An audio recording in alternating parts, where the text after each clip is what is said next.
May nag-comment, tanong ko lang, kailangan po ba talaga magsimba? Ito naman ang sagot ko dyan, oo, mahalaga talaga ang pagsamba kasi ito ang pagkakataon na sumasamba tayo sa Diyos. Matutong mula sa kanyang salita at makasama ang bawat mananampalataya para sa pag-aalay at para palakasin ang pananampalataya. Ngunit, higit sa lahat, naghahanap ang Diyos ng tapat na puso at buhay na nagpapakita ng pananampalataya.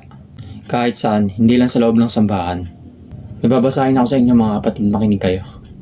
Dito sa Exodus chapter 20 verse 3 verse 5. Walang ibang Diyos maliban sa akin. Huwag kang gagawa ng anumang larawan inanyuan, ni anuman nasa langit, nasa lupa o nasa ilalim ng lupa.